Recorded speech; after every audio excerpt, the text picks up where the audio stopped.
सभापती महोदय. सभापती महोदय, यामध्ये शेतकरी सन्मान योजनेअंतर्गत 15,000 देण्याची घोषणा सन्माननीय मुख्यमंत्री यांनी केलेली होती. ती अजून दिलेली नाही अशाही प्रकारचा आरोप आमच्या सन्माननीय काही सभासदांनी केलेला आहे.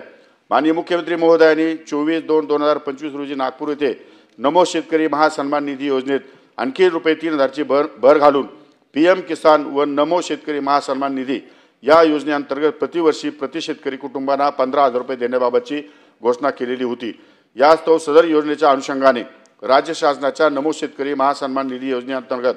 यापूर्वीच्या 6,000 प्रतिवर्ष रकमेमध्ये 3,000 इतकी वाढ करून सुधारित नमो शेतकरी महासन्मान निधी योजना राबविण्याबाबतचा तसेच प्रधानमंत्री पीक विमा योजना बंद करून शेती क्षेत्रात भांडवली गुंतवणूक वाढविण्यासाठी नवीन योजना सुरू करण्याबाबतचा मंत्रिमंडळ प्रस्ताव सादर करण्यात आला होता. तथापि तदनंतर प्रधानमंत्री पीक विमा योजनेतील अडचणी व योजनेचा आढावा घेण्यासाठी माननीय मुख्यमंत्री महोदय यांच्या अध्यक्षतेखाली माननीय उपमुख्यमंत्री वित्त व नियोजन,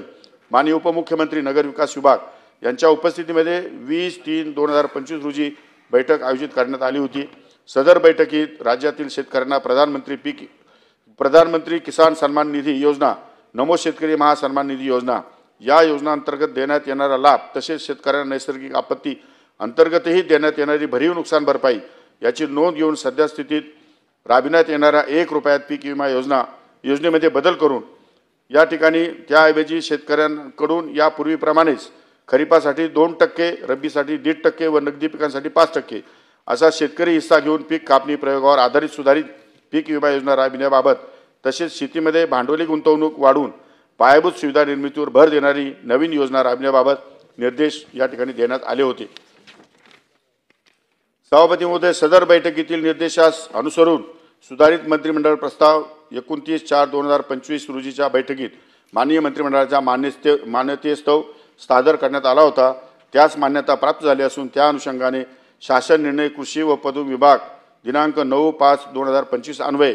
2025-26च्या खरीप हंगामापासून राज्यात सर्वसमावेशक पीक विमा योजनेमध्ये बदल करून केंद्र शासनाच्या मार्गदर्शक सूचनानुसार पूर्वीप्रमाणे विहित केल्यानुसार खरीपासाठी 2%, रब्बीसाठी 1.5% व नगदी पिकांसाठी 5% असा शेतकरी हिस्सा घेऊन उर्वरित पीक हप्ता हा केंद्र व राज्य शासनामार्फत देण्यात येऊन पीक कापणी प्रयोगावर आधारित सुधारित पीक विमा योजना राबविण्यात मान्यता देण्यात आलेली आहे. तसेच दिनांक 9/5/2025 रोजीच्या शासन निर्णयान्वये कृषी क्षेत्रामध्ये भांडवली गुंतवणूक पायाभूत सुविधा निर्मितीवर भर देणारी